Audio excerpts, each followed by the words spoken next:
Hello everybody, welcome to the third ever episode of Two Friends Watch. I'm Andrew, I'm here today over Skype with my good friend Daniel, who's down in England. Hi there. Hello Daniel.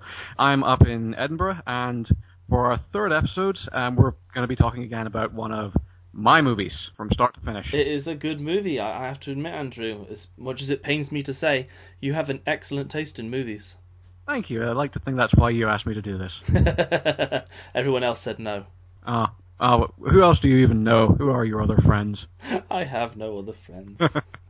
Anyway, we're talking today about the 2011 Korean action movie, War of the Arrows, or Arrow the Ultimate Weapon, as it was known internationally, apparently. Somebody. War of the Ultimate Weapon? No, Arrow the Ultimate Weapon. Oh, Arrow the Ultimate Weapon. I have to admit, after watching this movie, the arrow is the ultimate weapon in this movie. It makes a good case for the arrow being better than everything else. Yeah, I mean, it makes a good case of arrows versus bullets. Yeah, or artillery shells or nukes. Especially when, and I'll just jump straight into a middle here, especially when one of those arrows can be, I'm not sure whether it was lead tipped. No, it was a half-pound arrowhead. Half-pound arrowhead, yeah. Half-pound is like a huge fucking arrowhead. And it just blows up trees. Yeah, like one of them goes entirely through two men and comes out the other side barely slowed down. It's awesome. It was intense. It really was. Anyway, some background on this one. Anyway, yes, this was a Korean movie, and if you don't know, South Korean cinema has been going through a bit of a renaissance in the last 10 years or so. I mean, they've been coming out with loads and loads of great genre movies, particularly after Hong Kong sort of had its day come and go. You've got loads of films like Old Boy, like A Bittersweet Life, like Sympathy for Mr. Vengeance, lots of really gritty, hard R action movies. And what about The Raid? The Raid was Indonesian. Oh. Awesome film. Looking forward to the sequel, but not Korean, and that's not pertinent to this conversation. Fair enough. I was surprised to see how modern this film was. I was expecting 2006, 2008 sort of thing. And 2011, that did shock me a little bit. I just didn't expect it to be such a modern film. Well, yeah, it's fairly cutting-edge stuff. I mean, it was apparently the top-grossing film of 2011 in Korea. Really popular. It's won a variety of awards for acting, I believe. I think it got the best actor for Hae-il Park, who plays the lead, Nam Yi, the archer. And I believe it also got best supporting actor and best new actress, so, you know, the Korean equivalent of the Oscars. So It was a fairly prestigious film and made for a fair amount of money. Yeah, it was quite a pricey film for a Korean film. That's $8 million.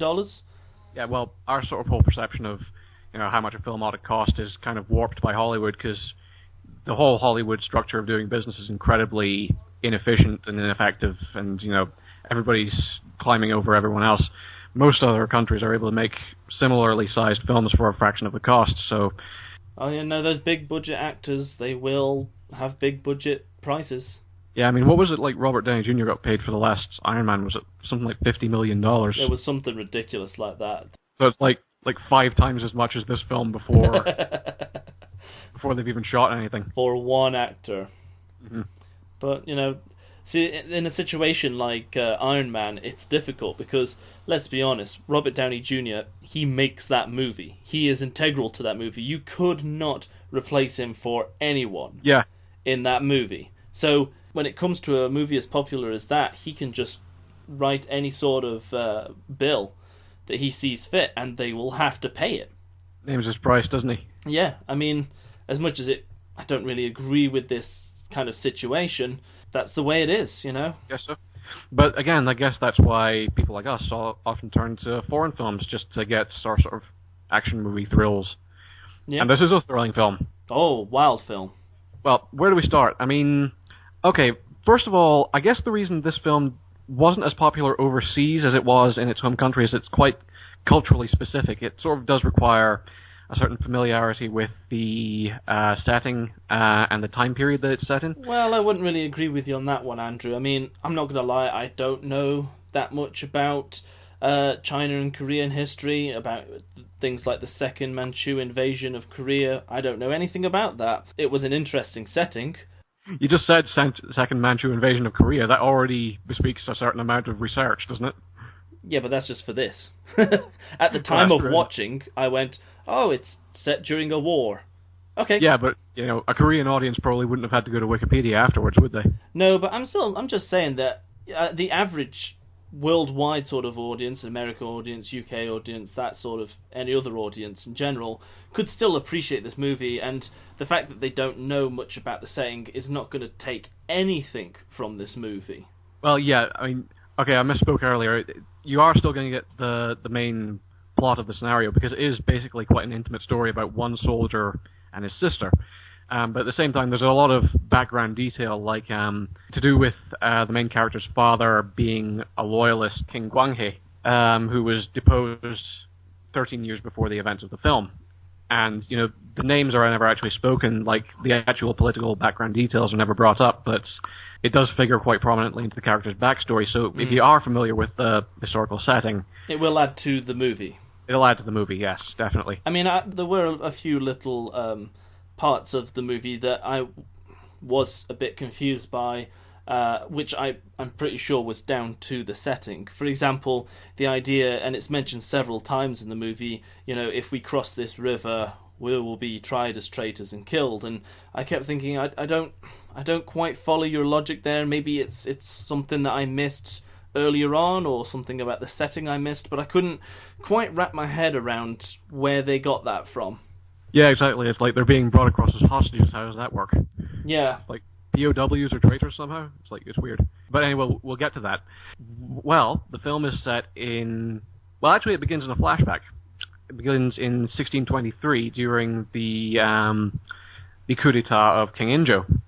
And King Injo is the guy who sold Korea down the river to the Manchus during the founding of the Qing dynasty of China. And the main characters, Nam Yi, the guy, and Jain, his sister, are both fleeing from the troops who are performing the coup d'etat. Mm-hmm. And their father ensures their escape, but dies in the process. Their father was a master bowman. Their father was badass. Oh, yeah. I mean, he started the movie just, stepping out of the shadows. To be fair, he killed a dog. And I'm not going to lie, I got a thing against, brutal dog killing in movies. It's a weird quirk, I don't know why, but that just seems to go under my skin. But the very first few scenes that happened, and I was like, that's rather graphic. Just be grateful that this isn't like Italy in the 80s and that was actually simulated. I mean, don't get me wrong, I know the alternative was having... the equivalent of an Alsatian rip a small child to pieces, and I wouldn't like to see that either, but did they have to kill the dog? Well, he had to prove how good he was as an archer, because he had to hit a fast-moving small target, didn't he? That's true. I mean, let's be fair, though, he wasn't that far away. Well, yeah, I guess so. That's kind of cheating. Nevertheless, Nam Yi and Jain both get away. Their father is summarily executed on the spot. But they both get away to an old friend of their father's, who reluctantly, out of a sense of obligation to his old friend, takes the two children in. Well, what was his name again? Kim Moo-seon? Kim Moo-seon. Yeah. Apologies to any Korean listeners we might have, because we're just butchering the pronunciations left, right, and center here. We are butchering names quite badly. Now, he was reluctant to take in the children, but not as reluctant as his wife. You got very early on the impression that she was not happy about any of the situation. And okay, we do cut forward several years, 18 years later, if I remember correctly. 13 years later. 13 years later. Yes. To, when the children have all grown up, and that's kind of when the main story begins. But very early on in that scene, it is blatantly said, that the mother was burdened with two children that she did not want to bring up. So that's let out quite quickly. Well, yeah, we should make the point here that when the two children came to them, like Nam Yi was... sort of late teens. He's maybe 16, 17 years old, judging by how he looks. So essentially, what you've got at this stage is, by the time the main events of the plot roll around, he's about late 20s, early 30s. Mm-hmm. And he's basically just sort of, he's effectively like an early 17th century shut-in. You know, he doesn't have any meaningful way he can contribute to society because he's branded as a son of a traitor. Yeah, and so he spends most of his days just drinking and shooting arrows and going out hunting, you know, relaxing and whittling his time away. Yeah, just chilling with his friends. I do find Nami quite a compelling character because he's extremely talented and he's extremely, you know, skilled soldier, but he also doesn't have any sort of outlet for all that skill. He's got nothing to fight for. He's got nothing to use his life for. Yeah. And that's pretty much the brunt of the film. It is. I mean, you also see very early on his trademark ability, which is brought up several times in the film, of being able to shoot an arrow in an arc. Yes, it's a great set piece early on. I love this, where I think Jain just comes up to him and he's firing arrows away into the forest, and there's this bullseye that he seems to be missing every time. She takes up the bow herself and she fires one right into the 10 ring, or whatever you would call it back then.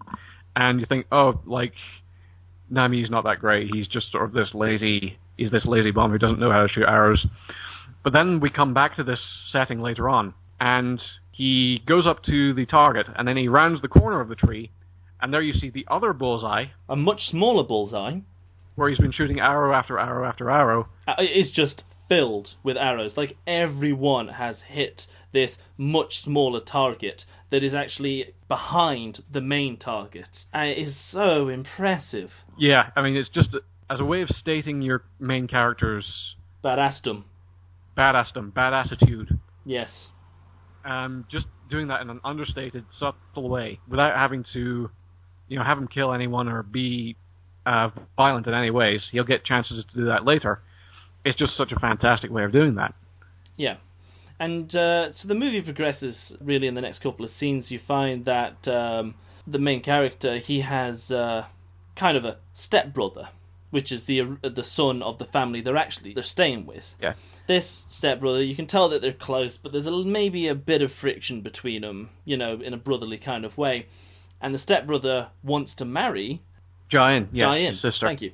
He wants to marry Jain, and Nanyi is not happy about this. You can see he's not happy quite early on. And for good reason. He states quite obviously and logically that, you know, he would be throwing everything away that he's worked for with his family, because he'd be marrying a traitor's daughter, and it would ruin his social status. Yeah. So they get into a bit of a scrap. Yeah, that's an early scene. It's just the two of them have a fist fight in a bar, and you know, there's a lot of sort of not exactly sibling rivalry. That's kind of the wrong word for it, but you know, there is a tension between the two. Yeah, because Syogun, that's the name, Giant Suitor. Yeah, he's quite soft-spoken. He's quite elegantly dressed, and he's sort of a good boy. Yeah, in a lot of ways. He comes across as both a good boy and quite spoilt. Well, yeah, a little bit, because he and Nami are both kind of they've got a bit of a yin-yang thing going on, because, well, Nami's kind of a delinquent, almost, sort of a arrested development delinquent type. Yeah. And they just sort of play off each other that way throughout the film. Because Syogun gets a chance to show his colors as well. Because he and Jain do end up getting married, but not before the second Manchu invasion of Korea arrives. And it is a massacre. Oh, yeah. Yeah, it doesn't go over well for anyone concerned, except for the Manchus. Sayu, he basically has to endure what Nami saw in his childhood. So early on in the first few scenes, Nami essentially witnesses the execution of family members, and very prominently the execution of his own father. And now Sayu, he, through this second invasion and the fighting that's going on, he also has to witness the execution of both his father and his mother. It's quite emotional. You know, you can see it breaks the man. He's fighting back, but when he sees this, he just kind of gives up fighting. Which, you know, in a roundabout way is good because it saves his life. But you can see it just destroys him. Yeah, it's a pretty powerful scene. Mm-hmm. And from then on, well, anyone who's seen Apocalypto will pretty much be familiar with the chain of events that goes on from here. Not seen that movie. Okay, fair enough. Kind of the same deal, only that one's in South America. Well, Jian gets kidnapped and is carted off back to China together with a lot of other POWs. I suppose you would call them POWs, hostages? Yeah, I mean, they are a prisoner of war, so POW does still work. Yeah. So anyway, but Nam Yi, he escapes the attack. He was out in the mountains at the time. And from then on, he decides he's going to finally put all these skills that he's been honing over the course of his life and not having any use for to use at last, because he's going to be going after the Manchu soldiers. And the whole film from that point onward is pretty much just this escalating series of enormously tense set pieces where Nam Yi is chasing and subsequently being chased by the Manchu troops. Yes. The generals of Prince, what was his name now? Duragun? Yes, yeah, I believe you're right. Yeah. And he seems to have these people, this group, are his generals, but they also, I think they're family, maybe cousins or something like that, and they go out hunting together, and they're hunting Nam Yi. And Nam Yi, I mean, really now for the rest of the movie, he kind of goes Rambo style, or Steven Seagal style, or Bruce Willis style, lone wolf, badass, just guerrilla tactics against all these Manchu soldiers. And just takes them out, one after another, really. Although we're getting ahead of ourselves, because obviously first he has to track... Well, I suppose we could take this set piece by set piece. Mm-hmm. First we've got the river. You know, we've got the whole scene at the river. That is another very poignant scene. Yes, I suppose, because you got this sadistic... General. Manchu captain. Well, was he a general? I don't actually remember his rank off the top of my head. I think he was one of the family members who are high-ranking anyway, because they seem to be quite distraught after he inevitably dies. Yeah, exactly, because they've got all the Korean hostages, or the Joseon hostages, I suppose as they would be called back then. But anyway, he's got all them gathered just at the river into Manchu territory. And they're told that they can leave, but they have to run. Now, interestingly, the translator, it's very obvious this is some kind of trap, and he's translating not exactly what the captain or general is saying, but what they should be doing. So, you know, the captain or general will be saying, tell them that they are free to go, and they can leave now, and they'll be free to leave. Yeah, and the translator's going... Yeah, the translator says, you know, he says you're free to leave, but it's a trap. Don't move. Yeah, he says, you have until the count of 5 to run. He says, you have until the count of 5. Stay exactly where you are, and you'll be safe. Yeah. You know, it's a really tense scene, and it really does get to a fever pitch before the action actually starts. Of course, several people actually do run. Mm-hmm. And, of course, they get butchered. But among them is Seo-gun, who drags one guy down off his horse, steals his sword, and kills several soldiers. Yep. Armored troops, and he's just sort of wearing rags. He's exhausted from days of marching, and he still manages to take them out. It's awesome. And this is really, although you do see Seo-gun fight earlier on, this is where you start to see that Seo-gun, okay, he is maybe a bit spoiled, but he is a good fighter, and he is a strong warrior, and he, for basically the rest of the movie, there are several scenes where he is just really up there with Nam Yi. Oh yeah, just mopping the floor with these guys.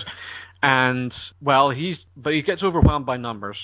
Mm-hmm. And just before he gets cut down, you've got one guy who's aiming his bow at Seo-gun. Yeah. And you see an arrow fly in from stage right, cuts the bowstring of the guy who's just about to fire. That was brilliant. Yeah, and this is like the first major set piece in the film after the actual invasion scene. Mm-hmm.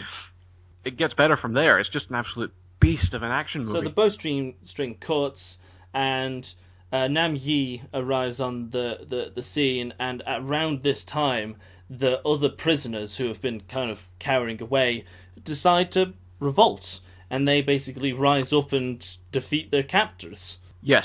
However, Jian is still with another encampment, I believe, at this point. Mm-hmm. By this point, Jian has actually been separated off into another group and is in a different area. Your princess is in a different castle. Pretty much exactly that, yeah. Would have been a very short movie otherwise, wouldn't it? I guess so, yeah. You want to throw up a spoiler warning at this point, maybe? Yeah, I think we should probably give our official spoiler warning just for the rest of you that will be ending now. Know that this movie is brilliant. You should definitely watch it, and you should watch it straight away. Whatever plans you've got for tonight, just put them down and just spend the next 122 minutes watching this movie, because you will finish this movie satisfied. Yeah, seriously, phenomenally underrated outside of Korea. It's really just one of the best action epics I've seen in the last few years, to be honest. Oh, brilliant. It's up there with stuff like Red Cliff. Mm-hmm. Anyway, spoiler warning. So that is the spoiler warning. The rest of the podcast will now be spoiled. Spoiler-tastic. Yes. Okay, so Jine gets out, but not before she gets accosted by one of the other major... I think he's actually a prince, if memory serves. Is that's Prince Dugon? Yes, I think you're right. Yeah, he is a horrendous piece of work. He really is a nasty, nasty man. I mean, it doesn't take you long before the film really rubs it in your face. This man is evil. He's not bad. He's not power crazy. He is a pure evil. Because several times there is a scene, which is repeated, of basically the generals going up and down the female prisoners, selecting prisoners out, and they are taken into the prince's bedchambers, essentially. Yes, yeah. And so you can see very early on that he is just a wicked man.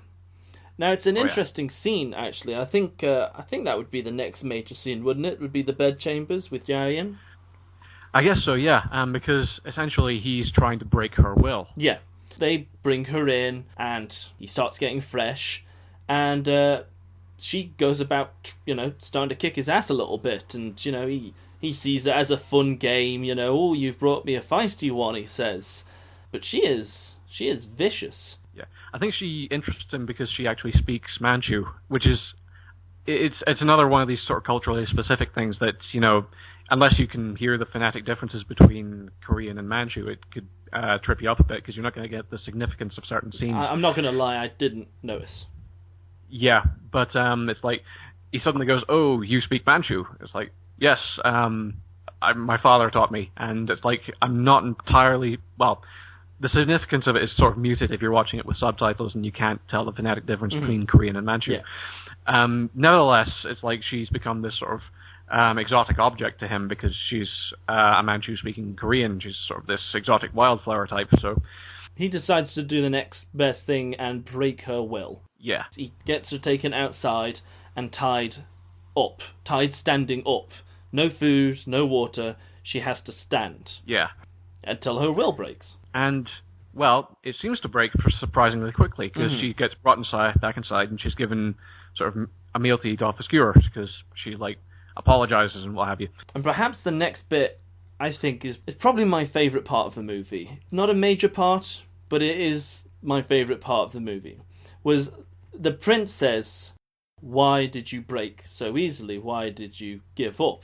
She replies with, "My father always taught me to have a good meal or have a feast before going into battle. In other words, I'm having a feast because I'm about to kill you." Whereupon she takes all the meat off the skewer and tries to stab him with it. Very close. I mean, I think it gets right to his eye sort of thing, and she just manages to overpower.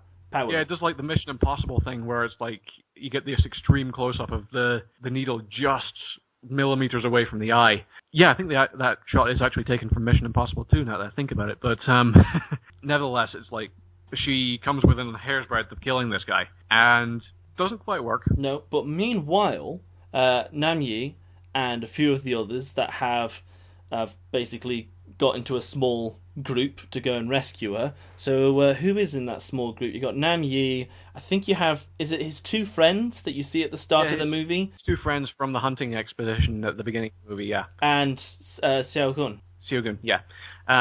So they're all coming to her rescue. Although I have to admit, I really did enjoy that one scene, just because it's Jine's one chance to be proactive in the whole movie. Mm-hmm. It's not exactly sort of a strong female character turn, but it does give her a bit of an opportunity to show her colours, and I quite enjoyed that. To be fair, I mean, a lot of these genre of movies don't have very strong female characters. It's the whole, the women are the weaker race kind of vibe from it, and the male characters are always the leads. So this was a very, very refreshing turn of events to see basically the villain, the highest point of evil, being matched by the female protagonist equivalent. And I thought that was very refreshing for this genre of movie. Yeah, well, I mean, for most of the movies, like sort of the men are the fighters, that's fairly enforced. But it's really just this one scene, this one concession that I really do enjoy. It was good. So meanwhile, while Yayan and the prince are kind of fighting, Nam Yi has cut open a slot to the back of the tent very carefully, and he kidnaps the prince. Yeah, and he sort of does a bit of a Denethor to him. A what? Return of the King? Denethor? No. Guy who runs off the top of the tower while burning? Oh, yeah. That was quite good. And, yeah, he basically just holds the prince down, drenches him in oil, and just sort of grabs a fuse, and just holds him hostage in front of the rest of the Manchu troops for hours. Oh, yeah. I mean, you get the impression that it's been a long time because all the fires have burnt out and they're still in the exact same position. This is providing the rest of the group, the two friends and Xiaogun and Yan, to escape. Gives them hours to get ahead. And again, it's just this incredibly tense Mexican standoff. It's just the movie's great at that because it's just constantly ratcheting up greater and greater levels of tension. Mm-hmm. Every time you think, it just can't put the screws on any tighter, it does. It really is. I think this is perhaps one of the most tense moments. I mean, you've got your main protagonist surrounded by a small campment of trained soldiers holding the prince hostage. Yeah. You can't really get any more tense than that, really. There's nowhere he can escape, they're bound to get him sort of thing. But of course he comes through and he does the obvious thing. He sets the king on fire, graphically. So yeah, he does kind of follow through on his threat. No more use as a hostage, so might as well use him as a decoy. Exactly. I mean, it's quite clever. But he is graphically set on fire. He's pushed into the soldiers, who all, of course, turn their attention to putting out the prince. And he disappears into the tent where the prince came from, releasing a couple of arrows on the way, which was, a nice little extra. And getting onto a horse that seemed to be hidden round the back sort of thing. And unfortunately, sarcasm, the prince died. Oh dear. And they don't hide it either. When the generals come the next day and to see what's happened, they peel back this bit of cloth and you just see a horribly charred corpse.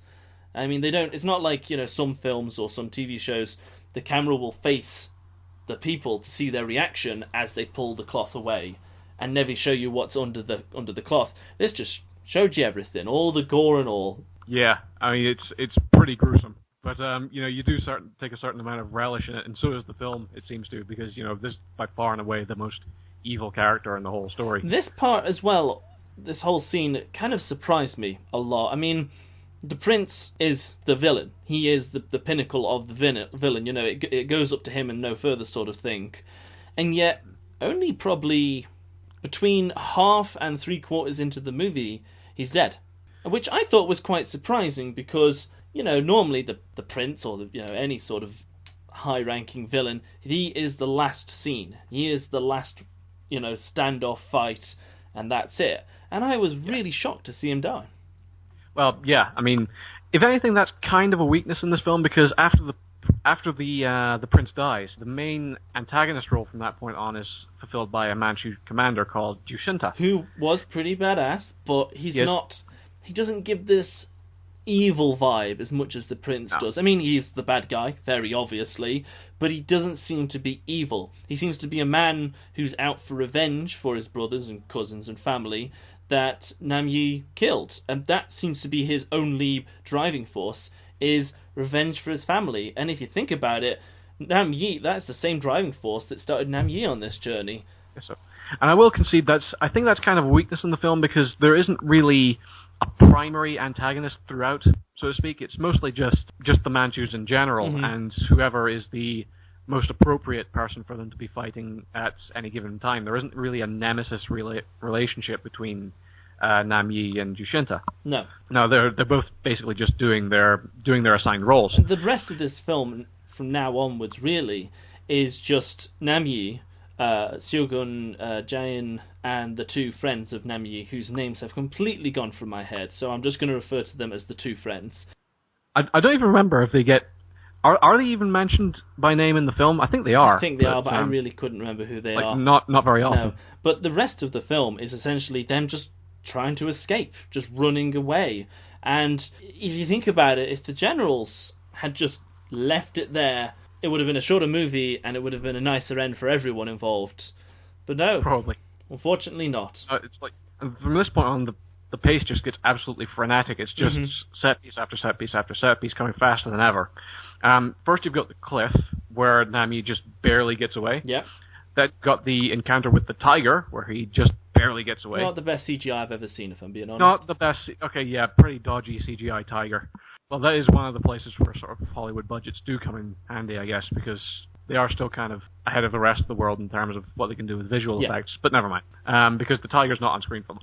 No, the tiger is badass as well. There's a lot of badassdom smeared all over this movie. Everyone seems to have a smattering of badassdom in their character. I love that word. This movie is just that word. This movie makes me want to say that word just again and again, because whether you're the main protagonist, the main villain, the side characters, you know, even the two friends whose names we don't even know that well, even they die, you know, in a blaze of glory situation. Everyone here seems to be trying to outdo each other in some way or another, trying to die or do some crazy stunt at some higher and higher level. Yeah, just in the most noble, extravagant way they can possibly muster. I love it. In fact, the Prince Dorgan is probably the only character in the film who isn't badass, and that's why he's the worst. I have to admit as well, the prince's death, although it was graphic, it wasn't really impressive. I mean, no, he caught on fire and died. I mean, you know, you got people who die from a half-pound arrow passing through their body, making them explode. You've got people dying, you know, hand-to-hand combat with the main character in brilliant and wonderful ways. And then the prince just catches on fire and dies. I mean, the only interesting part of that scene, just quickly jumping back to it, is the prince remarks of how proud he is of his tiger skin coat that he has. You know, he has a tiger skin draped over his shoulder at all times. And he says, you know, it protects him from the cold, it protects him from the heat and the rain, and it's also fireproof. Which, you know, is a bit of a... becomes retroactively ironic. Yes, because when they pull back the cover and they see his corpse, lying on top of the corpse is a rather immaculate tiger skin drape over his shoulders. I'm glad you reminded me of that, because I'd actually forgotten that detail. It was a very small detail, but something that I just went, you know, made me chuckle a little bit. Yeah, when I watched the film this week, I was sort of watching it while I was doing stuff, but it's been a while since I watched it from beginning to end with my attention fixated on it. I just sort of skimmed it. Well, you've seen it several times though, Andrew. So yeah, I've seen it like 3 times now. It's great. So you have the cliff scene where, you know, Nami just escapes, and there is a scene where Seogun and Jain are hiding in a hut and they get attacked. That scene, for some reason, kind of bothers me a little bit. It kind of serves no purpose, no story. It doesn't advance anything. It's just, oh look, they're in a hut. Oh look, some generic mook bad guys. Oh look, they killed them. Yeah, a little bit. Everything else is like a finely crafted piece of art. Every scene kind of pushes the story or pushes the action or tells a little bit about the character's personality and attributes. This did nothing. And it's, again, not a major point, but just that scene kind of bothers me. It should have really been cut. Yeah, that one scene, it's probably the only scene in the film I can think of where it's not completely tightly wound. Yeah, it is, you know, doesn't let it down. It just something that kind of went, you know, could have done better. But finally, we're getting on to like the penultimate chase scene. By this point, the two hunting friends, they've both been killed. Yeah, they basically stayed behind to hold him off as much as they could. You know, again, going back to what we said before, heroic death. Yeah, with Nami getting away. He's finally down to like a tiny supply of arrows. He's like, I think he whittles a new arrow out of bamboo or something. He whittles the arrow out of a broken arrow. Yeah, he's got a handful of little arrowheads and just broken arrows, and he's got one half-pounder that he just makes the most of. Mm-hmm. And he really makes the most of that half-pounder. It's one of the best. It's probably the single best action beat in the film, except for maybe the end, but we'll get there. Yeah. Just starts picking off the remaining Manchu soldiers, because by this point there's only maybe 4 or 5 left. Yeah, and throughout this movie, I know it might seem like, oh, they're running away, next scene, oh, they're running away, next scene, etc., etc., but there is this tension that goes through the whole thing where you feel like these characters are scared for their lives. Doesn't matter even whether you're a whiz with the arrows or anything like that. If you are outmatched 10-1, they will kill you. A regular soldier will kill you. You know, you don't get this very Hollywood-esque vibe of there's a stormtrooper with a gun. He's not ever going to do anything productive. You do get a feel throughout the whole movie that even the generic soldier could seriously kill these main characters, and it does give a feeling of tension and fear throughout the whole chase scenes. Yeah, exactly. The main characters aren't badass because they're indestructible. It's not because they're hyper competent at everything they do, because they are vulnerable and they do get injured and they do get killed. They're badass because they just have this incredible reserve of heroic will. So, talking about getting injured and killed, let's move on to the final scene. Oh, yeah. You have one general left, the main general. Yes, Jacinta, he's still alive. He's the last one standing after Nami's picked off all the other Manchu troops. Yep. Finally, you've just got the two of them at a Mexican standoff with Jain standing in between them, sort of picking in the middle. Yeah, just before that, the general does fire what looks like potentially fatal arrow at Sayu, and it kind of takes him out of the fight. So that is why there's only Nami, Jain, and the general. Yes, exactly. So you've got Jain in the middle. The general, after this incredibly tense build-up where they're just sort of sizing each other up, fires an arrow clean through Jain and into Nami. Just at the same moment, he tries to curve an arrow around Jain and misses. Yeah. I thought that was brilliant. The whole movie, it's all about his special, unique traits with the bow and how he can do these hundreds and hundreds of curved shots perfectly every time. And the one time, right at the end, he needed it. And any other film, you'd go, oh, I know how this is going to end. He's going to curve the arrow. It's going to hit the enemy. Oh, everybody lives happy ever after. He misses. Nope, not good enough for this film. They had to put on the screws on just one more notch tighter. Yeah. Just when you think the tension couldn't have got worse, it was like, oh no! If I remember correctly, he's out of arrows now. That was his last arrow. And it was his last arrow, except for the one that's now sticking out of him. Yep, because the general in that time had fired an arrow, and it hit Namyi in the heart. Yep. And you can be sure it's in the heart, because Jain says to him, as he is pulling the arrow out of his heart, if you pull that out, you will die. Because you know the whole idea, if you get hit somewhere major like a heart or a major artery, if you pull it out, you very rapidly bleed to death. Yeah, of course. But, well, spoiler alert's already up, so he does.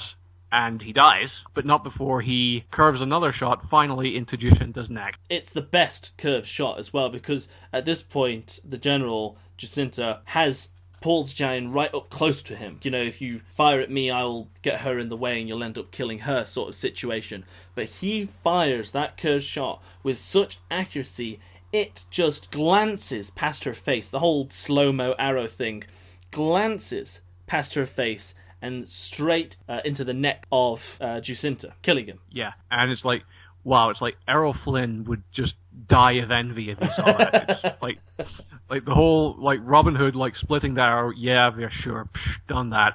That's Tuesday, like, Nami does that before he even wakes up fully. I mean, it's just phenomenal. To the point where you could make the argument that his archery skills are so good, it is kind of fantasy-ish kind of feel to it. This whole idea, I mean, everything else is based on fairly accurate settings, props, fairly realistic kind of the feel to everything, weapons and armies and fighting and all that. Nan Yi, is the only one who seems marginally out of place or above everyone else by having this superhuman almost ability with a bow and arrow. Yeah, I guess that's fair. Not that that's a bad thing. I mean, you look at almost any kind of movie with a main character and they will have some sort of superhuman ability in something. That's what makes them the hero. They are better. Yeah, exactly. I mean, just look at just about any martial arts film, which I suppose this movie is drawing on that tradition to some extent. You know, you've got a setting that might be realistic in most of the details, except for the fact that, you know, the main character is just hyper competent and is able to do these incredibly stylized tricks. Mm-hmm. He also is just a very clever man. You know, when you've got generals coming after him, he sets up traps, he sets up distractions. You know, this is why he can kill 3 soldiers out of 5 on horseback before any of them even have time to get off the horse, because he's fired an arrow, he's fired another arrow, and first arrow's passed through 2 of them and the second arrow's killed somebody, and he's gone. He doesn't hang around, he doesn't make sure they've seen him sort of thing that a lot of movies do. He is gone. And this is how he ends up killing all of the soldiers. Well, I'm not sure if it's intelligence that the movie's trying to convey so much as he's desperate, and he's committed, and he's resourceful. Yeah, resourceful is probably a better word, yeah. But anyway, I mean, I guess this was your first time watching the movie then, Daniel? So yeah, I just want to finish off the last little bit. So, Nam Yi dies. He does, but of course, Shugun and Jain both get back to Korea. Yeah, Shugun, the man who very early in this fight took an arrow to the knee, to the chest. Okay, yeah, you're going to hell for that. I know. Took an arrow, hit the ground, is out of the fight. Next scene. Oh, look, I'm just sailing a boat. Don't mind me. Ooh, I've got a bit of a sore chest, though. What? Are you kidding me? Well, not even like, you know... action movie. I know, but I know not all, but a lot of movies do this. The whole, you've got 2 kind of main characters kind of vying for the main character kind of title, and one just gets taken out for some almost Deus Ex Machina kind of reason. He just gets taken out. He is gone. Throughout the rest of the movie, he manages to avoid things, dodge things, be above everyone else. But nope, right at the end, gets taken out, and now it's just down to the protagonist and the antagonist. Well, yeah. I know everyone does it. It just seemed a little untidy, that little bit. Could you have not at least made him look more wounded? I mean, he was practically just standing proud on the bow of the boat. You don't even look that injured, seeing that you just passed out from near death or pain potentially only a couple of hours ago. You seem to be doing well now. Well, you know, it's just like any sort of Bruce Willis movie where, you know, that you might be fighting with the main villain for the last 10 minutes, and then after it's all been resolved, the police will arrive 30 seconds later. Don't get me wrong. I know all movies do this in a roundabout way, and, you know, it's just a staple of movies. I felt like this movie was kind of above all that, and I felt like this was a bit of a trope or a cliche that it perhaps could have just done a little tidier. I mean, it wouldn't have required much. Do the exact same thing, but just the next scene, make him look like he's really injured with an arrow still sticking out of his chest. There you go. Just much tidier. It looks a little more realistic. Yeah, I guess so. But I mean, I'm not making any great claims for this movie's authenticity or its realism. It is pretty much a pure action movie. Oh, yeah. Just an exceptionally well-made one. Just all the period detail looks incredibly authentic. All the props look fantastic. All the I thought it was a little over-edited. You notice these things more than me, let's be honest. Well, yeah, I mean, in terms of the actual camera work, there was a bit more cutting in the action scenes that I would have liked. It was a bit Bourne Supremacy. A bit jumping around. Yeah, a lot of that. And I thought that was a bit unnecessary. It was a bit Hollywood in that regard. I prefer, you know, more lingering takes. Even if the action scenes were incredibly well staged, they could have been shot a bit more cleanly, I thought. Yeah. I'll agree with that, absolutely. I mean, I never really noticed these sort of things. I see a movie, I see it for the story, but I do understand that, you know, these are the background sort of things that make a movie stick out more, that although I won't notice it, it will make a difference to how I appreciate the movie. So it's always good to take note of these sort of things. And talking about things like the props and costumes and setting, that sort of thing, I mean, if you think about it, $8 million, again, that's just a drop in the ocean compared to a lot of modern movies. But this movie didn't, other than, of course, wages and salaries and all that, and post-production sort of thing, most of that money, I would probably put a good bet on, went into props. That was probably the only other thing that all of that $8 million went into. I would go as far to say probably the majority of that money went into props. Because, I mean, it was so clean cut. You couldn't fault anything. Any aspect of the art design. Nothing No. at all. I mean, it was done very purely and very crisp. Yeah, it's just... I just think that the movie, as in its entirety, is incredibly tightly wound, if that makes any sense. Yeah. It goes on for over 2 hours, but it is pretty much just... After the early setup scenes where you've got the characters' basic relationships established, from that point on, it really is just a procession of set pieces, and it's just building one thing on top of another. The characters getting increasingly desperate. It almost plays out like a chess game. Oh, yeah, absolutely. There was some politics behind all this. You could tell, and although the movie didn't dive into it too much, which I'm going to be honest, I was quite thankful about, you did get a feeling that this whole thing was just a small part of a much bigger story. Well, yeah, I guess so. But at the same time, it's also quite an intimate story. It's also just one man's ability to redeem himself, ability to sort of make something of his life, sort of stand up and be counted when it actually matters. And I think it's a well-chosen setting, and it's a well-chosen scenario, just having him be this incredible archer, just being able to put his skills to the test for something other than hunting. You know? Yeah. Is essentially... Nam Yi is like this upper-class twit who just spends all his days fox hunting for, like, the sake of a modern analogy. Yeah, I do completely agree. But through that spare time, he must have been working his ass off, training, learning guerrilla tactics, learning the ways of the arrow in, a roundabout manner of speaking sort of way. Because, before the movie really kicks off, we just get the impression he's a layabout. He's a layabout who does nothing other than drink and go hunting a few animals. And then suddenly he is this born killer who is instinctually amazing at guerrilla tactics and is determined through the end. And it's like, I think you could pick a lot of modern day wealthy, lazy people and then put them in that situation, and I don't think they would go so well. Even with the determination, he must have been well trained, is basically what I'm getting at. Yeah, that's true. But, I mean, that's sort of the point I'm making. It's when you put a person in a desperate situation, you sort of see what they're made of. That's the point of a lot of war movies like this. It's like you sort of see the character of a man when they're put under this sort of extraordinary duress, I guess you would say. Yeah. And it's a fairly stock character arc, I guess. It's a fairly two-dimensional character in a way, but it's also an extremely well-drawn one, and it follows it through to its natural conclusion, very cleanly, very sparely. So, Andrew. Yes? Do you think they should make a sequel? No, I don't think they should. Not a Michael Bay remakes? Oh, now you're just provoking me, you know that. How about M. Night Shyamalan's War of the Arrows, co-directed by Michael Bay? Okay, what would the twist be then? It's like the tiger actually orchestrated the whole thing. Yeah, the tiger was the prince. Oh, M. Night Shyamalan. M. Night Shyamalama Ding Dong. M. Night Shyamalama, there's a llama and another little llama, fuzzy llama, furry llama, llama, duck. I'm going to have to listen to that song again now. That's a great song. Yeah. So, overall, really, really enjoyed this movie.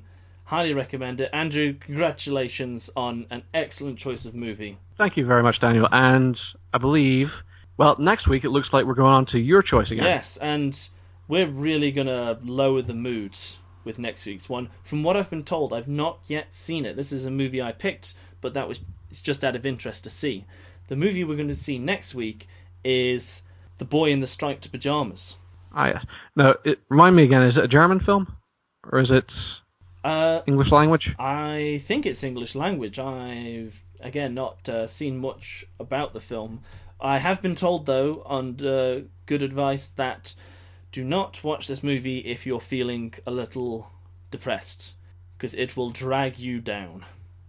Yeah, so we're going from like the most rousing, inspirational war movie like ever to come out of Korea, and going instead to a really downer, depressing one. Yep. So yes, we are. There you go then. Well, thanks for a good episode, everybody. We're still picking this up as we go along, but I think we're getting better as we go. Yeah, we are. I'd just like to say before we finish, we have now got a webpage. We are on iTunes.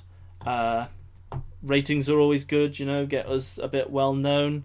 Tell your friends, let people know we're out there. Always good. Tell your family. Tell random strangers on the street. Yes, but be careful with the random strangers. They might be us. Ha, that's sinister. Yeah, you don't know what we look like. Andrew, stop. You're scaring me. Okay, yeah. Right, so, if that's all from you, Andrew.